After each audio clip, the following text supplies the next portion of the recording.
Hello to everyone, you are welcome to your own channel Awaaz study.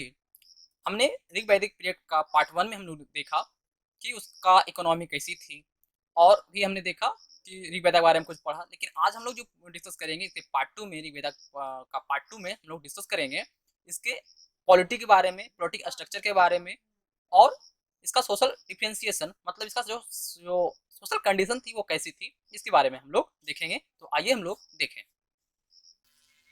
आप अगर इस channel पे नए हैं तो आपके मोबाइल के राइट साइड में रेड कलर में एक सब्सक्राइब बटन दिख रहा होगा, आप उसे दबाएं। साथ ही साथ में बेल आइकन को भी दबाएं, क्योंकि यह चैनल आपको अच्छे अच्छे कंटेंट प्रोवाइड करती है। और वीडियो देखने के बाद अगर वीडियो आपको पसंद आती है तो लाइक बटन भी दबाएं। धन्यवाद। नेक्स्ट हम लोग पॉलिटी की बात करें इसका, तो जो इस टाइम का जो जो ऋग्वैदिक पीरियड का जो समाज था, हम लोग देखे कि पूरा समाज जो क्या था, जो 5 ट्राइब में बटा हुआ था, और इसके अलावा भी कई ट्राइब थे जिसे पंजना बोला गया था।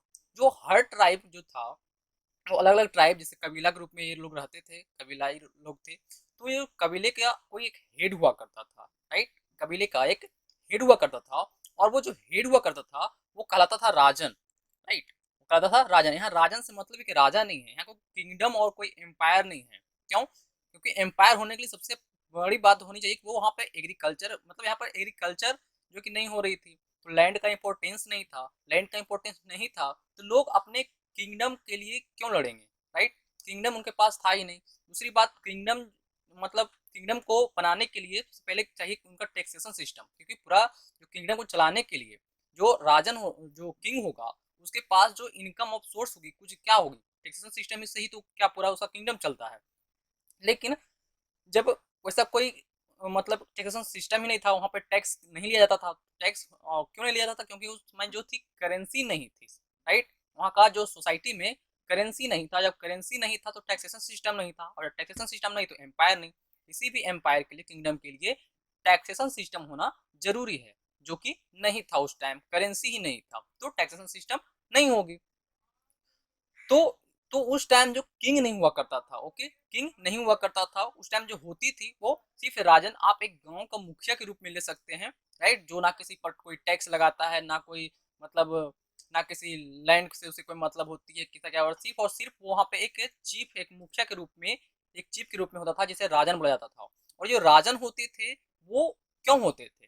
वो सिर्फ वो एक प्रोटेक्टर के रूप में होते थे, अपने कबीला के प्रोटेक्टर के रूप में। अगर किसी से लड़ाई हुआ तो उसका जो नेतृत्व किए, या फिर किसी प्रकार का समाज में कोई घटना घटित हुई तो वह उसका जो लीडर, जो कि मतलब जो लीड करते थे वो राजन करते थे, राइट। यहाँ पे किंग से मतलब नहीं, क्योंकि किंगडम और एम्पायर यहाँ पर नहीं है। तो यहाँ पर जो सोसाइटी, जो कबीला, एक कबीला की बात करें तो हर कबीले का एक हेड होता था, जिसे कि राजन बोला जाता था, ओके। और ये राजन एक चीफ के रूप में थे, ना कि किंग के रूप में। तो ये राजन थे, उसके चुना जाता था, वहाँ पे इलेक्शन होती थी, और वो इलेक्शन एक जो असेंबली समिति बोला जाता है, उस समिति जो असेंबली थी, इसी असेंबली के द्वारा उस राजन का इलेक्शन होता था, यही राजन का चुनाव किया जाता था इस समिति के द्वारा ही। तो समिति क्या थी? तो मतलब जो पूरा जो वहाँ का जो पॉलिटी था वो 4 यूनिट में डिवाइडेड था। पहला जो था सभा था, पहला सभा, दूसरा समिति, तीसरा विदत, और चौथा जो था गण, चौथा गण था। ये वहाँ उस टाइम का जो पॉलिटी, जैसे कि आज भी कई प्रकार के मतलब होते हैं, राज्यसभा, लोकसभा, इस टाइप से होते हैं। तो वैसे ही क्या थी, जो वहाँ का पॉलिटी जो था वो 4 यूनिट में क्या था, डिवाइडेड था, सभा, समिति, विदत एंड गण। तो सभा जो मतलब अलग अलग असेंबली में अलग अलग तरह के मेंबर हुआ करते थे, अलग अलग तरह का जो कि मैटर को डिस्कस किया जाता था। जैसे सभा में जो प्रीस्ट लोग हुआ करते थे, या फिर जितने भी ओल्ड पीपल, मतलब जो वृद्ध लोग हुआ करते थे, वो सभा में अटेंड करते थे। और समिति की बात करें तो समिति में जितने भी कॉमन लोग आ जाते हैं तो वो लोग समिति में जो है कि अटेंड करते थे, वहाँ भाग लेते थे। तो ये समिति में उपस्थित होते थे, समिति के द्वारा ही उस राजन का जो है कि इलेक्शन किया जाता था, उस राजन का चुनाव किया जाता था। नेक्स्ट विदत है। विदत में एक अलग प्रकार का मैटर, जैसे कोई स्पिरिचुअल मैटर हुआ तो उसका डिस्कस किया गया किसमें, विदत में। और इस बार से गन हुआ करता था। ये टोटल जो पॉलिटी थी वो 4 यूनिट में डिवाइड थी, राइट। तो इसमें से 2 ऐसे यूनिट जिसमें जो कि सभा और विदत, जो सभा और विदत, ये दोनों जो असेंबली थी उसमें वुमेन लोग अटेंड कर सकते थे, वहां पे प्रेजेंट हो सकते थे, उसमें पार्टिसिपेट कर सकते थे, राइट। वुमेन लोग भी इस असेंबली में उपस्थित हो सकते थे। दो, सभा और विदत। विदत जो माना जाता है बहुत ही ओल्डेस्ट पॉलिटिकल यूनिट माना जाता है, राइट। ये ओल्डेस्ट पॉलिटिकल यूनिट माना जाता है विदत को, सबसे प्राचीन असेंबली ये थी विदत। ओके, तो इसमें विदत और सभा दो ऐसे असेंबली थे, दो ऐसे पॉलिटिकल यूनिट थे जिसमें वुमेन लोग अटेंड कर सकते थे।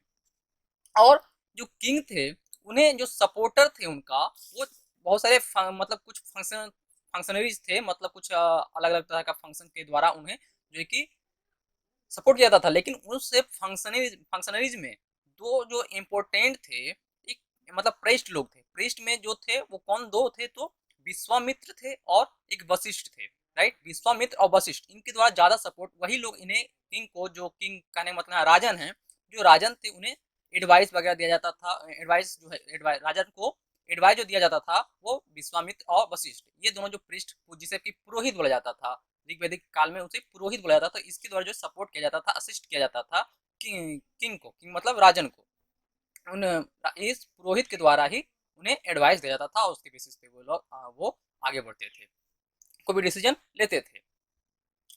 तो वशिष्ठ थे और विश्वामित्र थे। विश्वामित्र एक लिबरल, जो कि लिबरल पृष्ठ थे, राइट, और वशिष्ठ एक कंजर्वेटिव पृष्ठ थे। ओके, तो जो आजकल हम लोग गायत्री मंत्र ओम भूर्भुवः स्वः वाला सुनते हैं, ये गायत्री मंत्र जो रचा गया था इसी विश्वामित्र के द्वारा रचा गया था, राइट। उस टाइम ही रचा गया था विश्वामित्र के द्वारा। और ये क्यों रचा गया था, क्योंकि अपने जो आर्यन कम्युनिटी थी उसकी प्रचार प्रसार करने के लिए ये जो है कि गायत्री मंत्र का कंपोज किया गया था विश्वामित्र के द्वारा, ताकि आर्यन का जो कि समाज, आर्यन समाज है, वो और भी आगे बढ़ सके और भी प्रोग्रेस हो, राइट।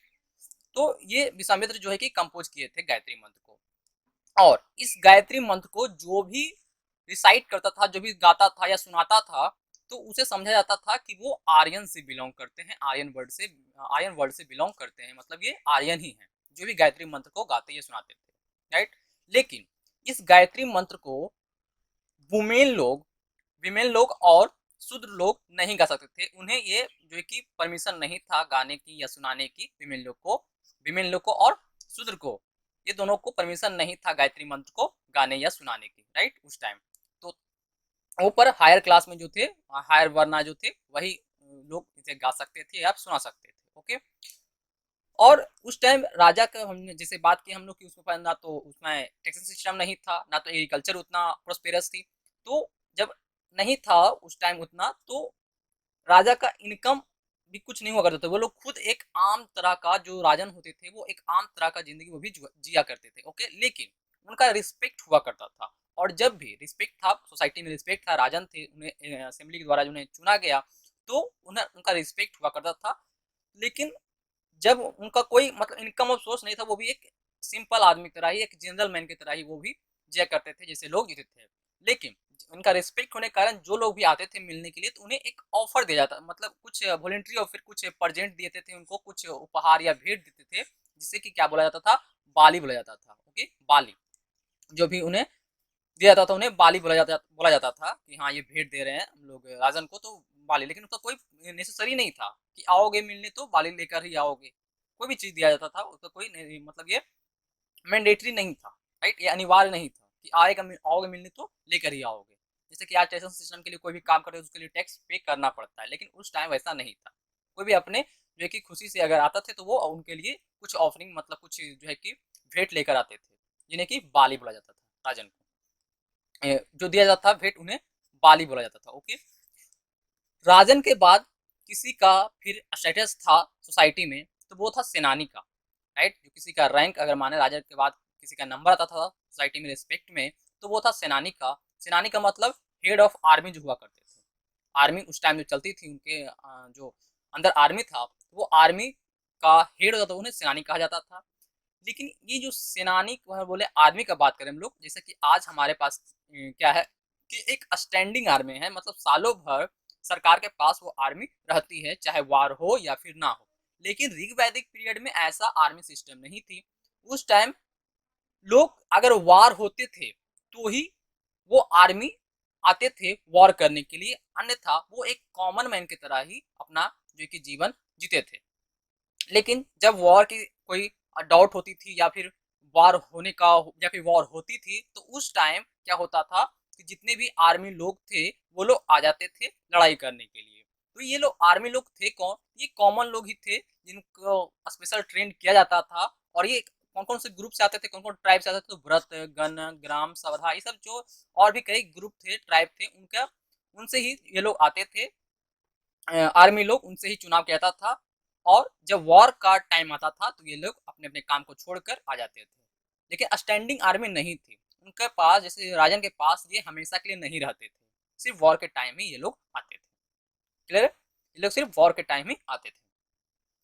तो राजन के बाद किसी का नंबर था तो वो सेनानी का था, उन्हें ही रिस्पेक्ट ज्यादा मिलता था राजन के बाद। आगे देखें हम लोग, तो ऋग्वेदा में ऑफिसर का मेंशन, मतलब एक जस्टिस ऑफिसर होना चाहिए हर किसी चीज की न्याय करने के लिए, तो वैसा कोई ऑफिसर नहीं होता था। लेकिन अगर समाज में, अगर सोसाइटी में कोई एंटी सोशल एक्टिविटीज हो रही है तो उस पर नजर रखने के लिए स्पाइस, जासूस लगे होते थे, ना कि कोई ऑफिसर लगा होता था। कोई एडमिनिस्ट्रेटिव ऑफिसर नहीं हुआ करता था। एक स्पाई मतलब एक मतलब अलग अलग तरह के जासूस लगाए जाते थे उन लोगों पर, समाज में उन पर नजर रख सके, कोई भी एंटी सोशल एक्टिविटीज हो तो उन्हें जो कि पनिशमेंट दिया जा सके। तो एंटी सोशल एक्टिविटीज जो भी करते थे उन पर नजर रखने के लिए स्पाइस एम्प्लॉय किया जाता था। राइट? कोई ऑफिसर के लिए नहीं होता था। तो आगे बात करें हम लोग, जो officer, the officer who enjoyed authority over a large stretch of land और pasture ground was called Brajpati. तो हालांकि लैंड का इंपॉर्टेंस नहीं था, लेकिन हमने पीछे बात किया कि वो लोग पेस्टोरल थे, पशुपालन करते थे। तो पशुपालन, उनके पशुओं के लिए वो लोग फॉडर को ग्रो करते थे, फॉडर उगाते थे। तो जो चारा उगाते थे उनके, वो जो जिस लैंड पे चारा उगाते थे वो इनके कब्जे में होता था। और उस लैंड पर नजर रखने के लिए, उस लैंड पर जो है कि ध्यान देने के लिए अलग अलग जो है कि ऑफिसर रखते थे। और ऐसे ऑफिसर को ब्रजपति कहा जाता था। मतलब ऑफिसर जो पैस्चर का निगरानी रखता था, जो लैंड का, जिस लैंड पे पास्चर होता था, जिस पर चारा उगाते थे, उस लैंड का पर जो भी नजर रखते थे उन्हें कहा जाता था ब्रजपति। राइट? उन्हें कहा जाता था ब्रजपति कहा जाता था वैसे ऑफिसर को। ओके। तो जो जो ट्राइब था, ट्राइब के लोगों का, वो लोग स्वार्थ नहीं, उनके अंदर जो है कि सेल्फिश की जो है कि भावना नहीं हुआ करती थी। वो लोग पहले जब भी सोचते थे तो अपना पूरा ट्राइब के बारे में सोचते थे। जो कि ट्राइब को क्या बोला जाता था? जना बोला जाता था। राइट? ट्राइब को क्या बोला जाता था उस टाइम? जना बोला जाता था। राइट? एक बड़ी इकाई थी जना, जिसका पूरा ट्राइब जो है कि पूरा ग्रुप उसके अंदर आ जाता था। तो वो जब भी सोचते थे तो पूरे जन के हित में सोचते थे, खुद के बारे में कभी नहीं सोचते थे। पहले पहला सोचते थे, पहला जो सोच होती थी उनकी, जो प्राथमिकता होती थी, जो प्राइमरिटी, जो प्रायोरिटी होती थी उनकी, जन के बारे में, जनहित के बारे में। राइट? तो जो पूरा ट्राइब था, जो बटा हुआ था ट्राइब, लेकिन पूरा ट्राइब को बोले मिलाकर तो क्या बोला जाता था? जन। राइट? जो जन वर्ड है वो ऋग्वेदा में 275 टाइम्स जो है कि मेंशन किया गया, 275 प्लेसेस पे इनका मेंशन किया गया है ऋग्वेदा में, जन वर्ड का। ओके।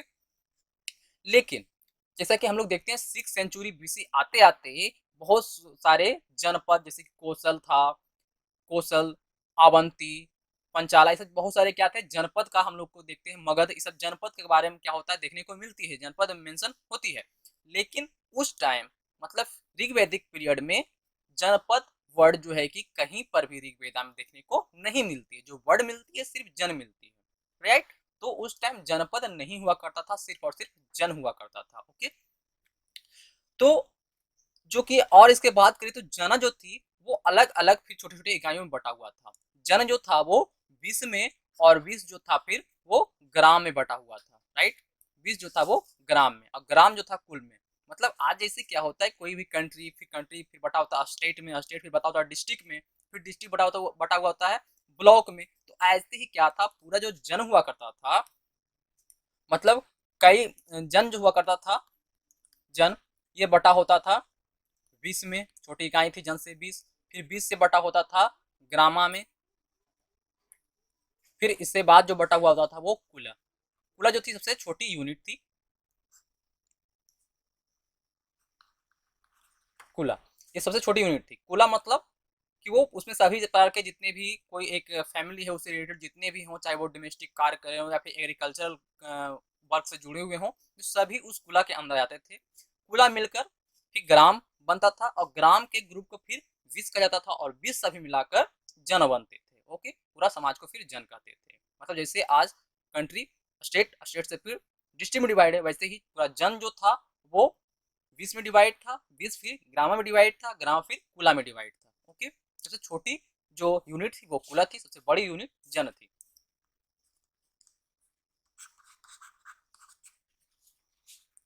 तो जो ग्रामा होते थे, जन जो डिवाइड किया गया था 20 जो ग्राम डिवाइड किया था ग्रामा में, तो जो ग्रामा होते थे अगर आपस में कभी लड़ते थे पशुओं के लिए या फिर किसी और भी सोशल एक्टिविटीज के लिए अगर आपस में लड़ जाते थे ग्रामज लोग, तो उस जो बैटल होता था दोनों ग्रामों के बीच में, तो उन्हें संग्राम बोला जाता था। संग्राम या फिर वार। ओके, वॉर या फिर संग्राम बोला जाता था। ओके, तो मेनली वो संग्राम बोलते थे जब ग्राम आपस में ही क्या क्लेश कर जाते थे, मतलब लड़ जाते थे, तब उनके बीच में जब क्लेश होता था तब उनसे संग्राम बोला जाता था। और जब भी मैंने कुला की बात किया तो कुला में जो कि सभी लोग आ जाएंगे, मदर फादर सन स्लेव्स, और इसके अलावा जितने भी मतलब डोमेस्टिक कार से जुड़े हुए हों या फिर एग्रीकल्चर कार से जुड़े हुए हों या फिर किसी और तरह का जो रिलेशन हो, सभी लोग कुला के अंदर आ जाते थे। राइट। और एक जो छोटी यूनिट की बात करें, कुला से भी छोटी यूनिट होती थी, लेकिन जो मेनली 4 ही थी। ओके, तो एक होती थी गृहा। गृहा में सिर्फ और सिर्फ फैमिली आते थे, सिर्फ वो मदर फादर और वाइफ सन्स, इतना ही आता था, इसके अलावा नहीं आता था। ओके, तो इतना ही देखने को मिलती है। पूरा एक गृहा थी, सबसे छोटी यूनिट गृहा थी, लेकिन वो गृहा को अभी हम लोग, आपको सबसे जब छोटी यूनिट बताना हो तो आप बताइएगा कुला को। ओके, कुला सबसे छोटी यूनिट थी। गृहा का मतलब एक अपने आप में सिमटा हुआ था, परिवार से ही संबंध है। ओके, जिसका कि टेक्स्ट में देखने को गृहा का वर्ड का मेंशन देखने को मिलता है, लेकिन गृहा का मतलब क्या, सिर्फ और सिर्फ mother father sons wife daughter, है ना, इससे इतना से ही क्या था, ये संबंधित था। और इसमें लेकिन कुला की बात है तो उसमें जितने भी उससे रिलेटेड होंगे, चाहे वो डोमेस्टिकल कार हो या फिर कोई एग्रीकल्चर वर्क हो, इससे भी रिलेटेड लोग उसमें शामिल हो जाते थे। राइट। तो टोटल जो सोसाइटी था, पूरा मतलब कि कहने का मतलब जो पूरा सोसाइटी था वो 4 ग्रुप में बटे हुए थे। कौन कौन सा था, तो जन, विश्व, ग्राम और एक था कुला। राइट, ये 4 में बटा हुआ था। आगे कि हम लोग बात करें सोशल डिफ्रेंसिएशन की, जो समाज था उनका, समाज कैसा था, तो उसके बारे में हम लोग बात करते हैं, सोशल कंडीशन कैसी थी। ओके, तो सोशल कंडीशन की बात करें तो हम लोग ने देखा था हड़प्पन सिविलाइजेशन की जो सोशल कंडीशन थी वो जो थी वो मैट्रियार्कल था, मातृसत्तात्मक था। ओके, उस समय की समाज जो थी हड़प्पन सिविलाइजेशन का, तो वो मातृसत्तात्मक थी। लेकिन वो अर्बन कल्चर था और वैदिक, ये जो वैदिक कल्चर जो हम लोग देख रहे हैं, ऋग वैदिक पीरियड स्पेशली, तो ऋग वैदिक जो पीरियड है वो पीरियड वो रूरल इकोनॉमी है। हमने देखा कि एग्रीकल्चर उतना नहीं है ना, तो वैसा मतलब ये जो इसका जो इकोनॉमी था रूरल इकोनॉमी था। राइट। तो यहाँ का जो समाज था वो पैट्रियार्कल था, उनके पितृसत्तात्मक था। इस टाइम ऋग वैदिक पीरियड का जो सोशल कंडीशन था वो पैट्रियार्कल था। उसका जो हेड होते फादर होते थे, हेड, जो फादर ही हेड माने जाते थे पूरे फैमिली का, उन्हीं का जो सब कुछ चलता था। राइट। तो पेट्रियार्कल था, कहने का मतलब जो समाज का जो कंडीशन था वो पेट्रियार्कल था, पितृसत्तात्मक था।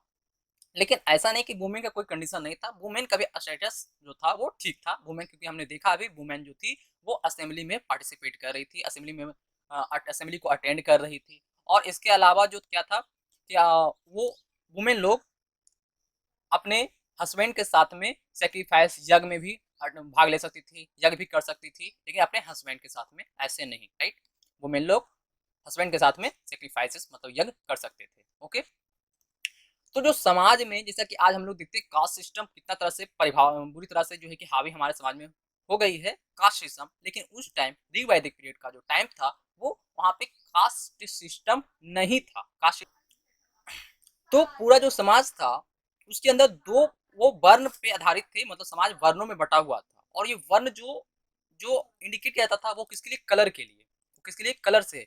एक काले घोरे का मतलब था, जैसे कि आर्यन लोग आए, आर्यन लोग अपने आप को गोरे मानते थे और यहाँ के लोग जो इंडिजिनियस लोग थे वो ब्लैक डार्क हुआ करता था। ओके, तो इसी के आधार पर जो कि वर्ण दो पार्ट में डिवाइड था, वर्ण वर्ण पे आधारित था।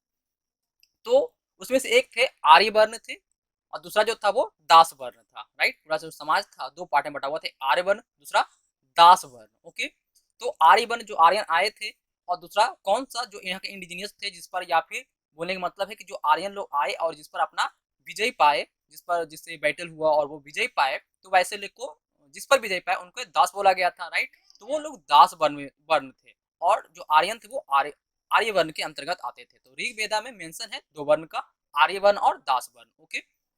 और फिर धीरे धीरे समाज जो है कि आर्य वर्ण और दास वर्ण से हटकर, जो है कि आर्य वर्ण और दास वर्ण से हटकर ऑक्यूपेशन के बेसिस पे ग्रुप जो है कि और बढ़ता चला गया। ऑक्यूपेशनल ग्रुप मतलब कि ऑक्यूपेशन के आधार पर जो है कि समाज बढ़ता चला गया तीन पार्ट में, वॉरियर्स, प्रीस्ट और कॉमन पीपल। मतलब क्षत्रिय, पुरोहित जिसे ब्राह्मण बोलते हैं, ब्राह्मण, क्षत्रिय और कॉमन पीपल साधारण लोग में क्या साधारण लोग है ना, ये तीन प्रकार का जो है कि ग्रुप में बढ़ गया था समाज धीरे धीरे। लेकिन जो हम लोग शूद्र वर्ड देखते हैं, वो शूद्र वर्ड ऋग्वेदा का लास्ट में मेंशन होता है। मतलब अभी तक में बोले, मतलब अभी तक में जो कि समाज शूद्र वर्ड से लोग आइडेंटिफाइड नहीं थे, शूद्र वर्ड नहीं था, ओके।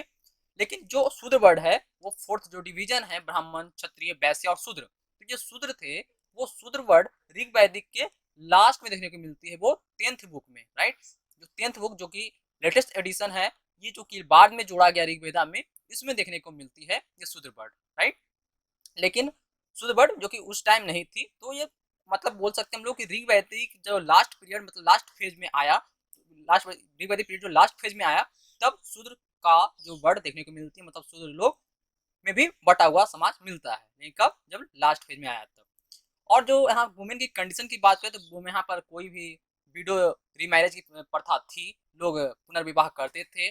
और अपने जब किसी का ब्रदर का डेथ हो जाता था, तो वो भाई जो होता था वो अपने भाई का वाइफ से मैरिज कर सकता था। प्रैक्टिस ऑफ लिबरेट मतलब कि अपने जो भाभी से शादी कर सकता था अपने भैया के मरने के बाद में, राइट। तो यहाँ पर विडो रीमैरिज मतलब विधवा पुनर्विवाह का जो है कि प्रथा थी। लोग, औरत लोग, जितने भी वुमेन लोग थे, वो लोग विडो रीमैरिज कर सकते थे, ओके, विधवा पुनर्विवाह होती थी।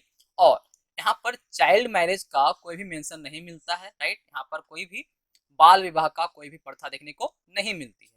लेकिन जो वहाँ पर मैरिजेबल जो एज था वो कितना था, 60 to 17, राइट, 60 to 17, 16 और 17 के एज में लोगों का विवाह हो जाता था। उस टाइम में 16 to 17 होते होते लोगों का शादी हो जाता था। तो इस प्रकार से हमारा ये ऋग वैदिक पीरियड का सोशल कंडीशन था, राइट। तो आज तक के लिए इतना ही, फिर हम लोग मिलते हैं नेक्स्ट पार्ट में, जिसमें कि हम लोग रिलीजन को लेकर कवर करके इस चैप्टर को हम लोग खत्म करेंगे। फिर हम लोग लेटर वैदिक पीरियड में देखेंगे कैसे कैसे क्या कंडीशन थी, रिलीजन, इकोनॉमी, इस सब के बारे में हम लोग लेटर वैदिक पीरियड का कंडीशन का हम लोग चर्चा करेंगे। तो आज तक के लिए इतना ही। Thank you for watching this video.